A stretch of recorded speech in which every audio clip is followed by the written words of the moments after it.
तो आज मैं आपको बताने वाला हूँ कि किस तरीके से पासपोर्ट भरा जाता है। इससे पहले हमने आपको वीडियो में बताया था कि अपना पासपोर्ट आईडी बनाने के लिए किस तरीके से रजिस्ट्रेशन किया जाए। लेकिन हम चाहेंगे कि आप इस वीडियो शुरू करने से पहले आप हमारे चैनल को लाइक करें, शेयर करें, सब्सक्राइब करें, जिससे हमें नई नई जानकारियाँ और बनाने के लिए प्रोत्साहन मिले। तो चलिए चलते हैं, हम आज देखते हैं कि कैसे। तो सबसे पहले आप अपने जो भी मोबाइल है उसमें गूगल क्रोम खोल लेंगे और गूगल में यहाँ पे हम टाइप करेंगे पासपोर्ट, PASSPORT, पासपोर्ट। ओके कर लेंगे। ओके करने के बाद ये आपको दिखेगा। देखिए यहाँ पे आपका पासपोर्ट सेवा का एक वो दिख रहा है, URL आपको दिख रहा है। ठीक है, जैसा कि मैंने आपको पिछले वीडियो में भी बताया था। फिर हम यहाँ आके इसको क्लिक कर देंगे। जैसे ही पासपोर्ट सेवा पे क्लिक करेंगे, हमारी वेबसाइट पासपोर्ट वाले वेबसाइट पे लेके चली जाती है। तो हम यहाँ पे कुछ नोटिफिकेशन उसको क्लोज करेंगे। क्लोज करने के बाद थोड़ा सा हम इसके बारे में समझेंगे कि यहाँ पे कौन कौन से सिस्टम आपको दी। यहाँ पे मैंने आपको बताया था पिछले वीडियो में कि किस तरीके से आप रजिस्ट्रेशन कर सकते हैं। अगर आपको रजिस्ट्रेशन करने का प्रोसेस नहीं समझ में आ रहा है तो आप हमारे पिछले वीडियो में जाके आप समझ लीजिए कि किस तरीके से रजिस्ट्रेशन होता है। आज हम लोग समझेंगे कि यूजर जब हम रजिस्ट्रेशन जब कर लिए तो अपना पासपोर्ट किस तरीके से भरेंगे। तो हम चलते हैं, आज लॉगिन यूजर पे क्लिक करते हैं और क्लिक करने के बाद हमारे सामने एक इस तरीके से पोर्टल खुल के चला आएगा। हम पिछली बार आपको बताए थे कुछ लॉगिन आईडी और पासवर्ड के लिए, तो हमने वहाँ पे अपना लॉगिन आईडी डाला था, फिर उसको कंटिन्यू किए थे। कंटिन्यू करने के बाद फिर हमारे सामने उसका पासवर्ड मांगेगा कि यहाँ पे देखिए आपको दिख रहा होगा सीधे कि ये सिस्टम में आप यहाँ पे अपना लॉगिन आईडी डाल दिए और नीचे आपका इसका पासवर्ड मांग रहा है।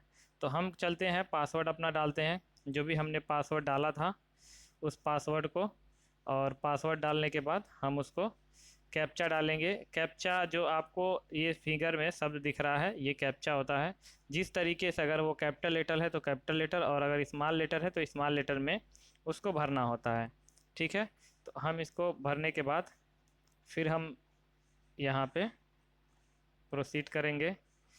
ये हो गया, आपका कैप्चा भर गया। फिर यहाँ पे देखिए नीचे लॉगिन का ऑप्शन आपको दिख रहा होगा यहाँ पे, तो हम इस लॉगिन पे क्लिक करेंगे। जैसे ही लॉगिन पे क्लिक करेंगे तो हमारा यहाँ पे कुछ इंटरफेस खुल के चला आएगा, जिसको हम थोड़ा देर के लिए कुछ पॉइंट है इसको समझ लेते हैं। देखिए यहाँ पे आपका दिखा रहा है कि व्यू सेव सबमिटेड एप्लीकेशन। इससे पहले अगर आपने कोई भी एप्लीकेशन इस आईडी से किया हुआ है, आवेदन किया हुआ है, तो यहाँ पे क्लिक करके आप समझ सकते हैं कि आपका कितना आवेदन है। कुछ ऐसे आवेदन होते हैं जो हम ऑनलाइन तो करते हैं, बीच में छोड़ देते हैं, तो ये यहाँ पे दिखाता है। नीचे वाले से हम ऑनलाइन करते हैं, जो नया या पासपोर्ट नया ऑनलाइन करना होता है या जो भी रीइशू कराया जाता है उसको हम करते हैं।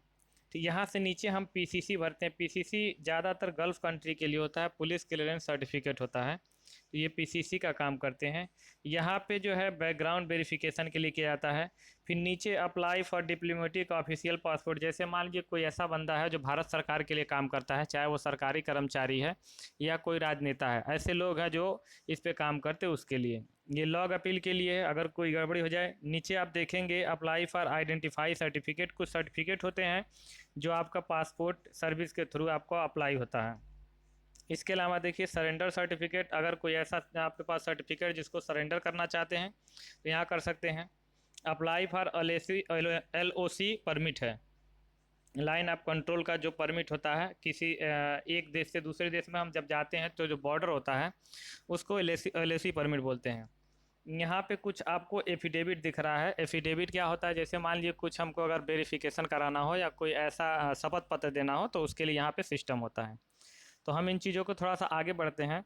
और यहाँ आपको देखिए इस एप्लीकेट जो आपको दिख रहा है एप्लीकेंट पेज, यहाँ पे भी आपको ये चीज़ें देखने को मिल जाएंगी। देखिए एप्लीकेंट होम पेज है, जिसमें नीचे आप व्यू सर्विस सबमिटेड, जैसा कि मैंने आपको पहले यहाँ पे बताया था, उसी को आगे प्रोसेस करने के लिए है। और दूसरा जो है ये एप्लीकेशन आवेदन के लिए है यहाँ पे। फिर नीचे पुलिस क्लियरेंस सर्टिफिकेट के लिए, ये डिप्लोमेटिक के लिए, आइडेंटिटी के लिए, सरेंडर के लिए, और ये बैकग्राउंड वेरिफिकेशन के लिए, LOC के लिए, सबमिट के लिए और लॉग अपील के लिए। ठीक है, हमको क्या करना है, नया पासपोर्ट भरना है। तो हम सीधे कहाँ पे क्लिक करेंगे, इस वाले पोर्शन पे हमको क्लिक करना है जो आपके सामने दिख रहा है, apply for fresh passport reissue. ये पोर्शन कहाँ से मिलेगा, यहाँ से मिलेगा। ये आप तीसरे वाले पे जब जाएंगे तो यहाँ से आपको ये खुल के चला आएगा। ठीक है, उसके बाद हम थोड़ा सा आगे बढ़ते हैं। जैसे इस पर क्लिक करेंगे तो आपका एक नया पोर्टल खुल के चला आएगा। ये आप देखिए यहाँ पे नया पोर्टल आपके सामने ये खुल के चला आया है। ये पोर्टल आप देख रहे होंगे यहाँ पे। यहाँ पे देखिए कुछ चीज़ें दिख रही हैं, जैसे अप्लाइंग फॉर, ये देखिए ऑर्डिनरी पासपोर्ट के लिए दिया हुआ है। यहाँ पे फ्रेश रीइशू का है, डिप्लोमेटिक पासवर्ड के लिए, ऑफिशियल पासवर्ड जो है पासपोर्ट के लिए है। हम क्या करेंगे, नीचे जो आपका दिख रहा है ये click to fill the application form, इस पर क्लिक करेंगे और इस पर क्लिक करके हम आगे बढ़ेंगे। जब हम यहाँ पे आ जाते हैं, इसको थोड़ा सा स्क्रॉल करेंगे तो जिस भी स्टेट से आप ये फॉर्म भर रहे हैं, सबसे पहले जैसे कि मैंने रजिस्ट्रेशन जब किया था तो उस समय हम उत्तर प्रदेश से भर रहे थे, तो हमारा जो मेन ऑफिस यानी जो स्टेट ऑफिस है वो लखनऊ में है। तो हम उस पर लखनऊ सेलेक्ट किए थे रजिस्ट्रेशन के समय। तो यहाँ पे भी हम जब भरेंगे तो हमको वही दिखाएगा। यहाँ पे आप उत्तर प्रदेश आ गए सबसे पहले, और उत्तर प्रदेश में फिर यहाँ पे नीचे देखिए आपको डिस्ट्रिक्ट दिख रहा होगा। यहाँ डिस्ट्रिक्ट में जिस भी डिस्ट्रिक्ट से है आप ये डिस्ट्रिक्ट आप यहाँ से सेलेक्ट करिए। अलग अलग डिस्ट्रिक्ट आपको दिख रहे होंगे। तो डिस्ट्रिक्ट में मान लीजिए हम गोरखपुर से ये एप्लीकेशन आवेदन कर रहे हैं। ये ऐसे बॉक्स खुल के चला आएगा।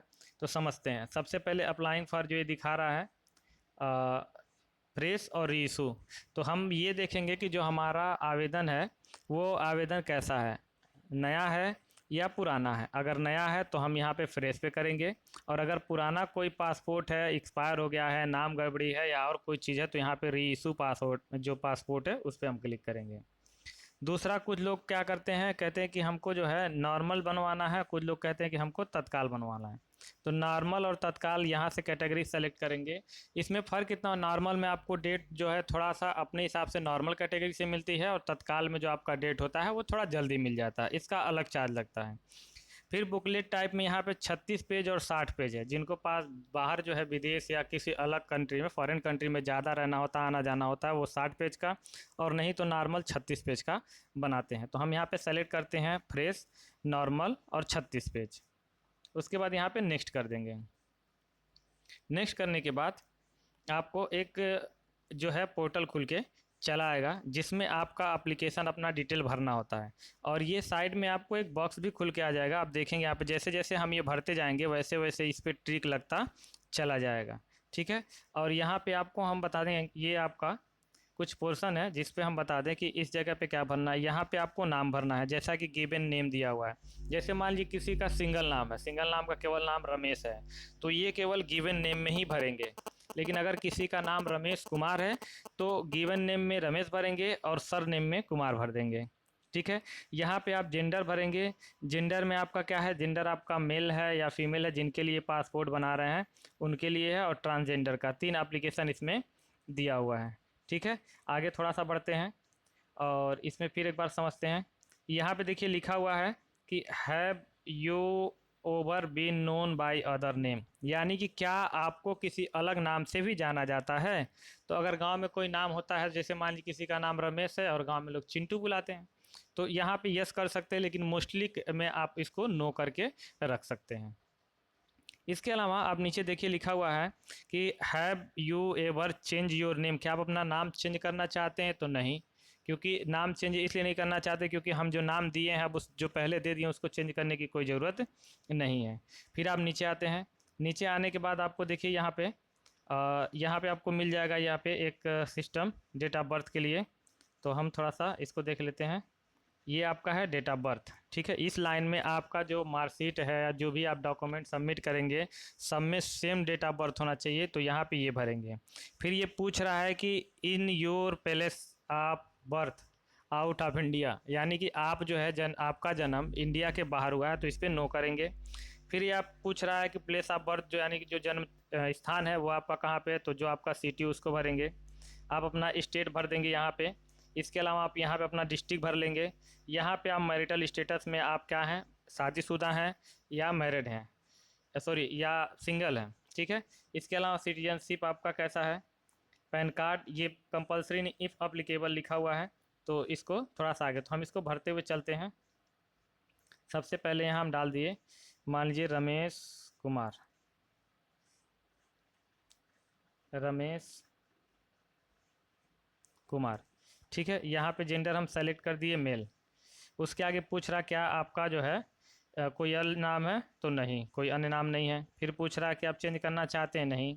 जो डेट ऑफ बर्थ हो उसको हम लोग यहाँ भर देते हैं, जो भी डेट ऑफ बर्थ हो, जैसे मान लीजिए 1 जनवरी 2000 है, इसको हम कर दिए 2000। इसके अलावा पूछ रहा है कि इंडिया के बाहर है, तो नहीं। फिर पूछ रहा है आपका जन्म स्थान क्या है, तो जो आपका जन्म स्थान है वो आप जन्म स्थान भर दीजिए, जैसे गोरखपुर है तो गोरखपुर भर दीजिए। फिर ये पूछ रहा है कि यहाँ पे अगला स्टेट आपका कौन सा है, तो हम स्टेट यहाँ सेलेक्ट कर देंगे, तो ये स्टेट आपका उत्तर प्रदेश हो गया। फिर पूछ रहा है कि डिस्ट्रिक्ट आपका कौन सा है, तो जो आपका डिस्ट्रिक्ट है डिस्ट्रिक्ट को सेलेक्ट कर लिए।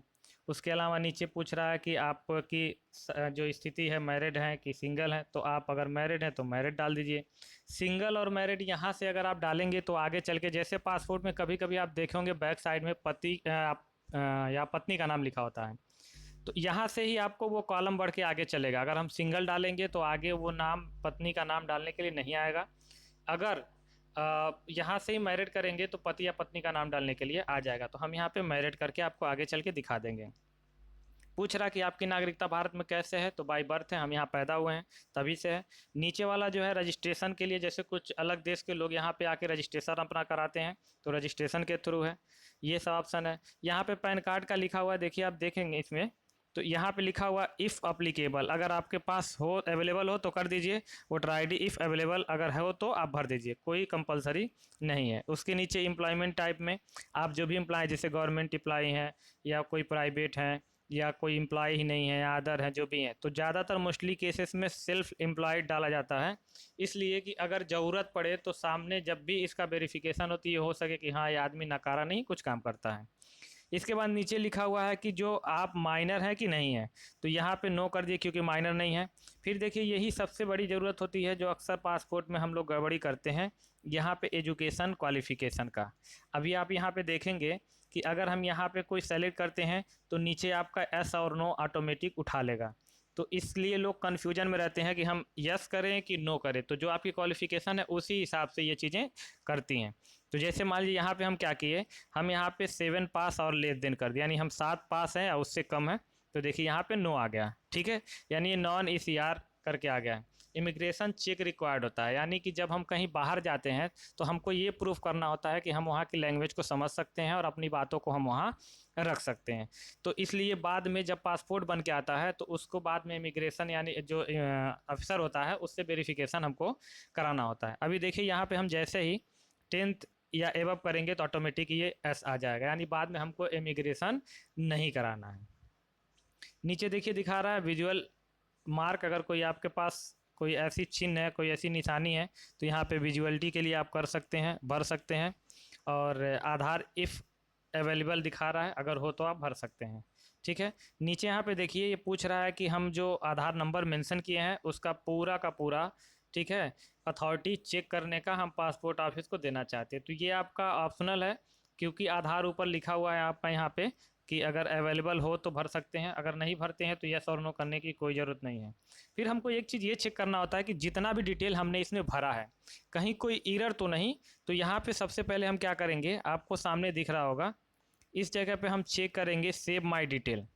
जैसे इस पर क्लिक करेंगे सेव माई डिटेल, तो आप देखेंगे कि इसको प्रोसेस करके ये चेक होता है कि जो हमने इसमें एप्लीकेशन या आवेदन भरा है वो सही है कि नहीं है। अगर हमारा आवेदन सही है तो देखिए आपके सामने इस तरीके से ये बन के चला आएगा। अगर नहीं है, कोई एरर है, तो ये जल्दी होने नहीं देगा, यानी एरर दिखाएगा कि आप कहीं ना कहीं ये एरर कर रहे हैं। इसी के साथ आपका देखिए एप्लीकेशन रेफरेंस नंबर भी ये जनरेट हो गया है। तो अब ये चीज़ें जब हो जाती हैं तो हम यहाँ से नीचे आते हैं, और नीचे आने के बाद अब यहाँ से हम नेक्स्ट करेंगे। नेक्स्ट करने के बाद अगला पोर्शन, और एक चीज़ और आपको जैसे मैंने पहले बताया था कि जैसे आप भरते जाएंगे यहाँ पे देखिए ऑटोमेटिक ट्रिक लगता चला जाएगा। देखिए हमने पर्सनल डिटेल इसको फिलअप कर लिया, तो एप्लीकेंट डिटेल, तो ये आपका हो गया। फिर यहाँ पे देखिए आपके सामने दिख रहा है, वहाँ पे मैंने मैरिड किया था, तो देखिए यहाँ पे स्पाउस गिवन नेम दिखा रहा है। अगर वहाँ पे मैरिड की जगह सिंगल होता तो ये ऑप्शन ऑटोमेटिक हट जाता। यहाँ पे देखिए फादर का नेम है, मदर नेम है। अब जैसे इसमें भी देखिए फादर का नेम मान लीजिए, जैसे अगर सिंगल नाम है, कोई नाम है महेश, फादर का नेम महेश है, ठीक है। तो यहाँ पे महेश अगर केवल है तो यहाँ पे भरेंगे, ठीक है। गिवन नेम में अगर कोई टाइटल है तो क्या करेंगे, हम यहाँ पे भर देंगे महेश कुमार, ठीक है। लेकिन एक चीज़ और इसमें देखिएगा, अगर आपको कोई ऐसा नाम जैसे महेश कुमार, कोई और टाइटल है, यादव निषाद या जो भी है, तो आप पहला और दूसरा नाम उसी में भरेंगे और निषाद या यादव जो टाइटल है वो सरनेम में भरेंगे, ठीक है। मान लीजिए इसको कर लेते हैं फूलमती, ठीक है। और यहाँ पे हम देवी कर लेते हैं। नीचे आ जाते हैं, सीधे यहाँ पे डाल देते हैं कोई भी एक नाम, गाने वाला नाम डाल देते हैं, ज़्यादातर गाने में यूज होता है। तो ये हो गया, हम यहाँ पे इसको भर लिए। और फिर हम इसको भी चेक करेंगे सेव माई डिटेल में, और यहाँ पे भी देखिए ये बन के चला है। इसका एक बेनिफिट भी होता है, अगर इन केस मान लीजिए आपका पासपोर्ट भरते समय किसी कारण से कोई डिटेल मिस हो गई, लाइट भग गई या मोबाइल स्विच ऑफ हो गया, किसी का कॉल आ गया, तो इस कंडीशन में जहाँ तक हम सेव करके रखे रहेंगे वो डिटेल हमको दोबारा फिल नहीं करना होगा। केवल हमको करना क्या होगा, यहाँ पे नेक्स्ट नेक्स्ट करते चले जाना होगा। तो देखिए हम जैसा कि इसमें भी नेक्स्ट कर दिए हैं। फिर ये पूछ रहा है कि in your parents address out of India, तो नहीं, हमारे गार्जियन का जो है एड्रेस वो इंडिया के बाहर नहीं है। अगर इंडिया के बाहर का एड्रेस है तो यहाँ पे यस करेंगे, अन्यथा यहाँ पे नो करेंगे। यहाँ पे देखिए आपको दिख रहा होगा ये हाउस नंबर और street number, village, state, district, police station, pin code, mobile number और यहाँ पे मेल आईडी। और ये देखिए सब में स्टार लगा हुआ है, जिसमें जिसमें स्टार लगा हुआ है इसका मतलब उसको भरना कंपलसरी है। तो जैसे मान लीजिए कोई भी हम गांव का नाम या हाउस नंबर कुछ भी, जैसे हाउस नंबर हमने डाल दिया, एक एग्जांपल के तौर पे हाउस नंबर हम डाल दिए 01, और गांव का नाम हम डाल दिए, जैसे मान लीजिए कुछ और नाम है रामनगर, ठीक है। अब यहाँ पे क्या करना है, रामनगर डाल दिए। कभी कभी हम यहाँ पे क्या करते हैं, सिंपल भर लेते हैं, और कभी कभी हमको अगर हाउस नंबर नहीं लिखना तो यहाँ विलेज रामनगर ही डालिएगा, ठीक है। क्योंकि अभी मैं बताऊंगा किस तरीके से ये कहाँ पे शो करता है। और यहाँ देखिए नीचे लिखा हुआ है विलेज एंड टाउन सिटी, यहाँ पे हम पोस्ट लिख के या नॉर्मल, अगर चाहे तो हम पोस्ट लिख सकते हैं, और अगर चाहे तो पोस्ट न लिख के डायरेक्ट उस एरिया का नाम, जैसे मान लिए श्यामनगर, ठीक है। ये हम कर लिए श्यामनगर, ठीक है। तो इस तरीके से हम डाल सकते हैं। हम चाहे तो आगे पोस्ट भी लिख सकते हैं और नहीं लिख सकते। अभी हम दो दिखाएंगे कि किस तरीके से ये चीज़ें यहाँ पे होती हैं। फिर यहाँ पे देखिए आपका सीधे डिस्ट्रिक्ट जो है वो भी दिख रहा है और स्टेट जो है वो भी दिख रहा है। यहाँ पे आपको दोनों चीज़ें आपके सामने सर दिख रही होंगी। ये स्टेट और डिस्ट्रिक्ट ऑटोमेटिक फिल हो गया है। इसलिए फिल हो गया है क्योंकि हमने जब फॉर्म इसको ओपन किया था तो उसी समय ये फॉर्म में आपके खुल के चलाया था। फिर जिस भी थाने से है, जैसे मान लीजिए उनका थाना उस डिस्ट्रिक्ट में कौन सा है, जैसे हमारे यहाँ का थाना मान लीजिए एम्स है, तो इसको एम्स भर लेंगे। फिर यहाँ पे वहाँ का पिन कोड कितना है, तो ये पिन कोड भर लिए, ठीक है। ये पिन कोड भर लिए। फिर यहाँ पे पूछेगा मोबाइल नंबर, तो जो भी आपका मोबाइल नंबर है, ठीक है, जो भी आपका मोबाइल नंबर है 10 अंक का, उसको आप भर लीजिए। चेक कर लीजिए एक बार कितना हो गया। ये 3 3 6 3 9 10 ही हो गया ना। 1 2 3 4 5 6 7 8 9 10, ठीक है। यहाँ पे मेल आईडी भरनी है। जैसे मान लीजिए रमेश की मेल आईडी है, तो यहाँ पे रमेश कुमार भर देना है, रमेश कुमार या जो भी है @gmail.com। याद रखिएगा जो मेल आईडी आप यहाँ पे भरेंगे, पूरा का पूरा फॉर्म भरने का आपका वहाँ पे ग्रांट हुआ है पासपोर्ट ऑफिस पे कि नहीं हुआ है, पुलिस वेरिफिकेशन में कहाँ पे पेंडिंग है, आपका जो है पासपोर्ट डिस्पैच हुआ है कि नहीं हुआ है, ये पूरा का पूरा डिटेल इसमें शो करेगा। फिर ये पूछ रहा है कि जो आपने एड्रेस इससे पहले आपने भरा था वो क्या एड्रेस सेम है कि नहीं है। तो अगर आपका एड्रेस सेम है तो यस करिएगा, एड्रेस सेम नहीं है, ठीक है, तो आप नो करिएगा। तो यहाँ पे आप यस कर देंगे। यस करेंगे तो पूछेगा कि जो आपका एड्रेस आप भरे थे वो सेम है, अवेलेबल है, तो यहाँ पे भी आपको यस करके फिर सेव माई डिटेल पे जाना है। यहाँ पे देखिए एक बॉक्स खुल के आ गया है यहाँ पे कि जो टर्म एंड कंडीशन से एग्री है। ये इसलिए खुल के आया क्योंकि एड्रेस का बात है, और जो आप एड्रेस फिलअप कर रहे हैं ऐसा ना हो कि बाद में आप ये कहें कि सर मेरी गलती से हो गया है। और यहाँ पे देखिए आपका फिर बॉक्स जैसे ओके किए फिर आपका खुल के चला आया है, क्योंकि इसी हिसाब से डिसाइड होगा जो आप एड्रेस भरे हैं कि आप उस जगह पे उस डिस्ट्रिक्ट में जहाँ पे आपका पासपोर्ट सेवा केंद्र है, PSK है, वहाँ पे आप जाके इसका वेरिफिकेशन, डॉक्यूमेंट वेरिफिकेशन कर सकते हैं। इसी हिसाब से आपको ये डिटेलें प्रोवाइड होंगी। देखिए यहाँ पे सीधे सीधे छोटे में लिखा PSK, PO, PSK, camp, DPC, SPC, CSC, जहाँ भी वेरिफिकेशन का है उसी स्पेशल एरिया का ये उठाएगा। ठीक है, तो हम इसको ओके करते हैं। उसके बाद हम आगे जाएंगे तो आप देखेंगे कि फिर यहाँ पे भी हमारा फिर रिकॉर्ड एक बार से जो है सक्सेसफुली यहाँ पे देखिए हो गया है, एप्लीकेशन सक्सेस हो गया है। ठीक है, फिर हम यहाँ पे आके नेक्स्ट करेंगे। नेक्स्ट करने के बाद फिर वही एरर आएगा क्योंकि हमने ड्राफ्ट पे एक बार सेव किया था। फिर ये पूछता है कि ऐसा कोई बात हो जाए आपका बाहर रहते हुए तो आप किसको कॉल करेंगे, कोई इमरजेंसी नंबर बताइए। मान लीजिए कोई इमरजेंसी नंबर राम का है, तो यहाँ पे देखिए दो चीज़ें दी हुई हैं। ठीक है, एक तो दिया हुआ है कि नाम और दूसरा एड्रेस, तो हमको इसी बॉक्स में दोनों भरना है। नीचे मोबाइल नंबर दिया हुआ है, ये दो चीज़ें कंपलसरी है, बाकी दो जो है कंपलसरी नहीं है। तो मान लीजिए यहाँ पे हमने राम भर दिया, फिर एड्रेस मार दिए, भर लिया जो भी है विलेज करके, आ, जो भी है कुछ भी आप भर सकते हैं, फर्टिलाइज़र डाल दीजिए। और ये भी जो भी मतलब इसमें एड्रेस है वो आप एड्रेस इस पे पूरा का पूरा भर सकते हैं। मोबाइल नंबर भी आप उस तरीके से जो भी आपको डालना होगा डाल सकते हैं। ठीक है, याद रखें कि जो मोबाइल नंबर आप डाल रहे हैं सेम ना हो, क्योंकि ये अलग है। फिर यहाँ पे सेव माई डिटेल करेंगे, वेरिफिकेशन में देखिए सेव माई डिटेल फिर हो गया, फिर इसको नेक्स्ट करेंगे।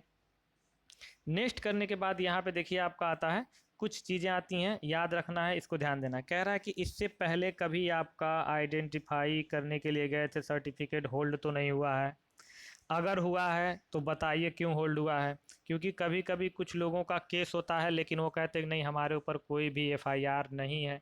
तो इस कंडीशन में जब FIR हो जाता है, या कभी कभी कहते हैं कि आप ऑनलाइन करिए हम समझ लेंगे, तो जब भी आप किसी का ऑनलाइन करिए तो एक बात का ध्यान दीजिए, जो भी पर्सन है उनसे आप कहिए कि आपका काम है जो भी आपका नज़दीकी थाना जो आपका पड़ रहा है उस थाने में जाके डॉक्यूमेंट वेरिफिकेशन कराना आपका काम है। क्योंकि जो उत्तर प्रदेश पुलिस है या जहाँ की पुलिस होगी, अगर आपके ऊपर कोई भी FIR है तो ये चीज़ें लीगल नहीं है और वो पास नहीं करेंगे, क्योंकि उनको भी ऊपर जवाब देना होता है। तो ये चीज़ें हैं। दूसरी बात यहाँ पे लिखा हुआ है, जो आप करंट या कोई डिप्लोमेटिक जो है तो नहीं है, जो आप पासपोर्ट बनवा रहे हैं, कोई ऐसा तो नहीं कि आपका जो है डिटेल अवेलेबल नहीं है या किसी कारण से और होल्ड हो गया है। यहाँ पे दूसरा है कि आपने पहले कभी अप्लाई किया था लेकिन आपका पासपोर्ट इशू नहीं हुआ। तो इन तीनों में अगर आप लीगली तौर पे सही हैं तो ये आप तीनों पे नो कर देंगे। ठीक है, और फिर इसको सेव कर लेंगे। सेव करने के बाद आप देखिए यहाँ पे एक और चीज़ देखिएगा, आपको दिख रहा होगा यहाँ पे देखिए जैसे जैसे हम नेक्स्ट करते चले आ रहे हैं ये स्टेप बाय स्टेप यहाँ पे ग्रीन होता है, यानी कि सही का ट्रिक लगता जा रहा है। तो हम यहाँ पे फिर इसको नेक्स्ट करेंगे। नेक्स्ट करने के बाद बहुत सारे टर्म एंड कंडीशंस आएंगे, तो इसको भी एक बार हम थोड़ा सा पढ़ लेते हैं और हल्के में ही। अब देखिए यहाँ पे लिखा हुआ है कि प्रोवाइड डिटेल जो है ये एनी क्रिमिनल प्रोसीडिंग के एक्टिविटी से रिलेटेड है, जिसमें ये बहुत सारी चीज़ें हैं कि कहीं आपका कोई कोर्ट में जो है केस तो पेंडिंग नहीं है, या कभी आप अरेस्ट तो नहीं हुए हैं, या कोई आपका अपील ऐसा है जो पेंडिंग है या इशू हो चुका है, या कोई कमिटमेंट आप जो है प्रोसीडिंग है आपका क्रिमिनल कोर्ट ऑफ इंडिया में है। तो अगर इनमें से कोई चीज़ें आपके पास हैं तो पासपोर्ट आप मत भरिएगा, क्योंकि ये पासपोर्ट आपका नहीं बनने वाला है। अगर आप इस जगह पे सही हैं तो टोटल को आप नो कर दीजिएगा। फिर अगर आप नीचे आएंगे तो आपको देखिए अगला सेक्शन जो आपको दिखेगा, इस अगले सेक्शन में भी वही चीज़ें पूछी गई हैं। यहाँ पे लिखा हुआ है देखिए कि अप्लीकेंट जो है कन्विक्टेड किसी कोर्ट में तो नहीं है। ठीक है, इसके बाद नीचे जो आप फॉलोइंग जो भी आप डिटेल दे रहे हैं, डिनाइड तो नहीं है, पासपोर्ट रिफ्यूज़ तो नहीं है। अब इसमें भी देखिए आपको कंडीशन दिख रहा है कि पासपोर्ट रिफ्यूज या डिनाइड तो नहीं हुआ है, इम्पाउंडेड तो नहीं है, रिवोक तो वापस तो नहीं लिया गया है। ठीक है, इसके अलावा नीचे दिया हुआ है कि आप अगर देखेंगे अगला स्टेप तो आपको देखने को मिल जाएगा इसमें कि जो आप यहाँ पे भर रहे हैं ग्रांटेड, जो फॉरेन सिटीजनशिप से रिलेटेड कुछ चीज़ों को लेके है, या आप किसी अदर कंट्री के सिटीजनशिप तो नहीं ले चुके हैं, या पासपोर्ट किसी अदर कंट्री का धारण नहीं किए हैं, या इंडियन पासपोर्ट आप सरेंडर, तो मतलब इसमें जो भी चीज़ें हैं, ये इमरजेंसी सर्टिफिकेट और ये जो चीज़ें हैं, इनको आपको पूरी तरीके से स्टेप बाय स्टेप इनको पढ़ लेना है। पढ़ने के बाद जो भी इसमें नो और यस करना है आप उसको कर सकते हैं। ठीक है, तो हम यहाँ पे पूरा हम नो कर देंगे, क्योंकि ऐसी कोई एक्टिविटी इन्वॉल्वमेंट नहीं है। ठीक है, और इसको भी फिर हम सेव कर देंगे। सेव करने के बाद हम क्या करेंगे कि यहाँ पे फिर आएंगे नीचे और इसको हम नेक्स्ट कर देंगे।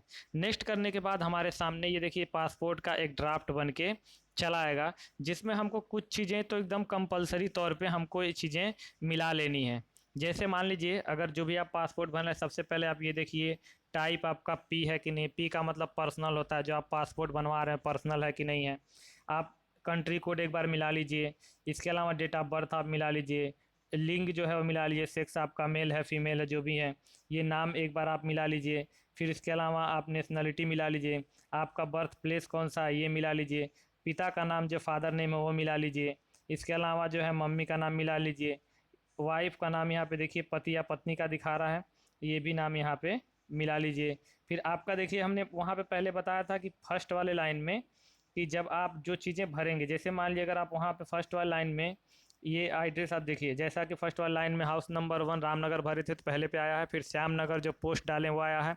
फिर गोरखपुर जो आया है। फिर pin code Uttar Pradesh India है। तो ये चीज़ें वहाँ पे जिस तरीके से भरी गई हैं वो चीज़ें आप ध्यान देंगे। ये सभी चीज़ें अगर सही हैं तो ठीक है। अगर कोई चीज़ें गड़बड़ है इसमें तो आप सीधे यहाँ से बैक होके बैक करते हुए प्रीवियस करते हुए आप आके उस सेक्शन पे जाके कर सकते हैं। हम यहाँ पे कोई भी गड़बड़ नहीं है, हम नेक्स्ट करेंगे। ठीक है, नेक्स्ट करने के बाद आपको क्या करना है, अगला स्टेप यहाँ पे देखिए। अगले स्टेप पे हम आते हैं तो यहाँ पे आपको जो है प्रूफ ऑफ बर्थ, यानी जो आप यहाँ पे सबमिट कर रहे हैं बर्थ सर्टिफिकेट यानी जन्म तिथि को लेके, वहाँ पे ये सेलेक्ट करना है। और एड्रेस के लिए जो आप कर रहे हैं उसको करना है। ठीक है, ये चीज़ें तो सबसे पहले हम कर ले रहे हैं। पैन कार्ड, इसमें जो ऑप्शन उसी को करना है। इसके अलावा एड्रेस के लिए हम कर दे रहे हैं आधार। ठीक है, और भी है इसमें, अगर जो भी चाहे, जैसे मान लीजिए इसमें दिया हुआ है जो भी डॉक्यूमेंट, आप उस डॉक्यूमेंट के हिसाब से इसको आप कर सकते हैं। ऐसा नहीं है, जो जैसे हाई स्कूल का मार्कशीट है, वोटर कार्ड है, और ये पॉलिसी बहुत सारी चीज़ें हैं, ट्रांसफ़र सर्टिफिकेट है, तो जो आपके पास हो उससे कर सकते हैं। और प्रूफ में भी जो चीज़ें प्रूफ के लिए यूज की जाती हैं, फिर डिक्लेरेशन में जिस डिस्ट्रिक्ट से हम बिलोंग करते हैं वो डिस्ट्रिक्ट इसमें डाल देंगे। और डालने के बाद फिर यहाँ पे एग्री करेंगे, सेव डिटेल करेंगे। सेव डिटेल करने के बाद हम ये चेक करेंगे कि मेरा जो डिटेल है वो सेव हो गया कि नहीं। देखिए यहाँ पे डिटेल आपका सेव हो गया है। फिर अगले स्टेप पे हमको जाना है और यहाँ पे आपको ये चेक करना है प्रीव्यू एप्लीकेशन। और ये एप्लीकेशन में आएंगे। एप्लीकेशन आप पूरा एकदम नाम सहित जो भी है आप पूरा एकदम इत्मीनान से आराम से इसको आप चेक कर लीजिएगा। चेक करने के बाद प्रिंट लेना हो प्रिंट मारिएगा, क्लोज करना होगा क्लोज कर लीजिएगा। फिर यहाँ से आप आएंगे सबमिट फॉर्म कर देंगे।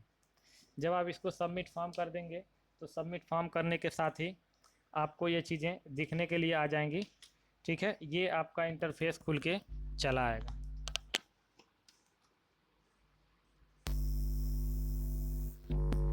ठीक है, तो हम यहाँ पे अगर जैसे मान लीजिए किसी कारण से हम बैक हो गए तो कैसे समझेंगे। मैंने आपको पहले ही बताया था कि जो भी आप यहाँ पे फॉर्म भरे हैं, इस फॉर्म पे आके आप यहाँ पे व्यू सबमिट एप्लीकेशन पे क्लिक करेंगे तो आपका डिटेल खुल जाएगा। फिर यहाँ पे आते हैं हम पे शेड्यूल पे क्लिक करेंगे। ये आपका जो पहला ऑप्शन दिख रहा है, ये पे शेड्यूल पे क्लिक करेंगे। यहाँ से नीचे एप्लीकेशन का आप प्रिंट ले सकते हैं। यहाँ पे जो सब सपोर्टिंग डॉक्यूमेंट अपलोड करना है, जैसे वहाँ पे आप जब एप्लीकेशन दिए थे तो उस समय आपको वहाँ पे पैन कार्ड का डिजिलॉकर से अपलोड करने का ऑप्शन आ रहा था, तो अगर उसको चाहे तो आप उसको कर सकते हैं। तो हम यहाँ पे एंड शेड्यूल अपॉइंटमेंट पे जाएंगे। आने के बाद हम यहाँ पे चेक करेंगे ऑनलाइन पेमेंट में जो भी एसबीआई का क्रेडिट कार्ड डेबिट कार्ड जो भी है, इसको हम यहाँ से सेलेक्ट कर लेंगे। ये वाला ऑप्शन सेलेक्ट करने के बाद आपको क्या करना है, नेक्स्ट पे जाना है। नेक्स्ट पे जाने के बाद आप यहाँ से देखेंगे कि आपका जो है लिख रहा है यहाँ पे अभी के लिए कि you have not taken an appointment, और एप्लीकेशन रेफरेंस नंबर यहाँ पे दिया हुआ है, इवन नेम बर्थ और ये जो चीज़ें आपके सामने हैं। फिर इसको हम नेक्स्ट करेंगे। नेक्स्ट करने के बाद आपका देखिए यहाँ पे जितने भी डिस्ट्रिक्ट आपके एलपीओ आरपीओ जो है रीजनल पासपोर्ट ऑफिस है, इसको आरपीओ को रीजनल पासपोर्ट ऑफिस लखनऊ जो है, इसके थ्रू जितने लोग हैं वहाँ पे देखिए कानपुर में आपका देखने को मिल जाएगा कि कानपुर में आपकी अवेलेबिलिटी किस दिन है, 9/9 को है। और ये गोरखपुर में आप देखिए 17 तारीख को है, लखनऊ में आपको 19 तारीख को है, वाराणसी में आपको है। फिर इसके अलावा लखनऊ में आपका नॉट अवेलेबल दिखा रहा है, आरपीओ लखनऊ में कोई अवेलेबिलिटी नहीं है।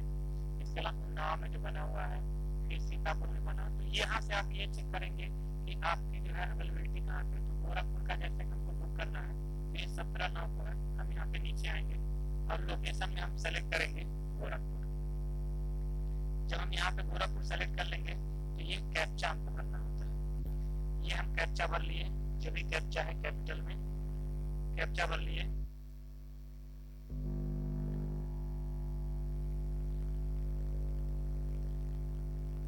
ये कैप्चा भर लिए, भरने के बाद इसको हम नेक्स्ट करेंगे। जैसे ही नेक्स्ट करेंगे तो देखिए यहाँ से आपका पेमेंट दिखा रहा है, और ये आपका जो पहले मैंने बताया था कि आपका ARN नंबर जनरेट हो जाएगा, ये है आपका जो नाम है वो दिखा रहा है।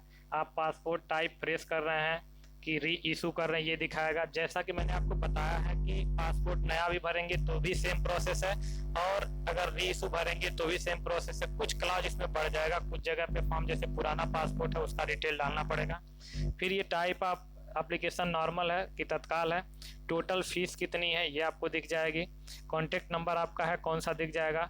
यहाँ पे आपका जो अप्लीकेंट डेट है वो आपको दिख जाएगा, जो अपॉइंटमेंट अवेलेबल है। लेकिन अगर आपको नहीं चाहिए तो यहाँ पे आप क्लिक करेंगे, यानी इस जगह पे आप क्लिक करेंगे, ये आपका जो दिख रहा है, ठीक है, ये आपका एक कैलेंडर दिख रहा है। इस कैलेंडर पे अगर आप क्लिक करेंगे तो आप दूसरा अपॉइंटमेंट डेट आप देखिए इसमें दिखा रहा है, आप जैसा कि आपको दिख रहा होगा। ये देखिए पूरे कैलेंडर में 9, 10, 11, 12, 13 ये रेट है, यानी कि ये खाली नहीं है, अवेलेबल नहीं है। 17, 18, 19, 20, अब जिस डेट में आपको 20 को करना है तो 20 को सेलेक्ट कर लीजिए, और 19 को करना है तो 19 को सेलेक्ट कर लीजिए। फिर यहाँ से पे एंड बुक अपॉइंटमेंट पे जाएंगे, ये कुछ आएगा, इसको ओके अंडरस्टैंड कर लेंगे, ये शेड्यूल के लिए है। फिर आप चले जाएंगे सीधे पेमेंट वाले ऑप्शन पे। यहाँ पे आके आपको जो भी जिस माध्यम से आप पेमेंट करना चाहते हैं, आपका मीडियम जो भी हो सकता है पेमेंट के लिए, जैसे यहाँ पे नेट बैंकिंग का है, अदर पेमेंट बैंक का है, SBI डेबिट कार्ड है, अदर बैंक का डेबिट कार्ड मतलब ATM कार्ड, ये क्रेडिट कार्ड के लिए है। इसके अलावा और थोड़ा सा नीचे आएंगे आप तो यहाँ पे आपको देखिए UPI का भी माध्यम यहाँ पे आपको मिल जाएगा। UPI का मतलब है जैसे मान लीजिए जो आपका फ़ोन पे, गूगल पे जो है, तो हम UPI पे क्लिक करते हैं क्योंकि UPI का लगभग सबके पास होता है। यहाँ पे नीचे आएंगे तो 2 ऑप्शन आपको दिख जाएगा, एक तो आपका जो UPI ID होगी वो दिख जाएगी, और QR कोड से दिख जाएगा। तो नॉर्मली आप QR कोड पे क्लिक करिएगा, और इसको जैसे ही करेंगे आगे तो ये आपका पेमेंट के लिए चला आएगा, जो QR कोड है उस QR कोड पे।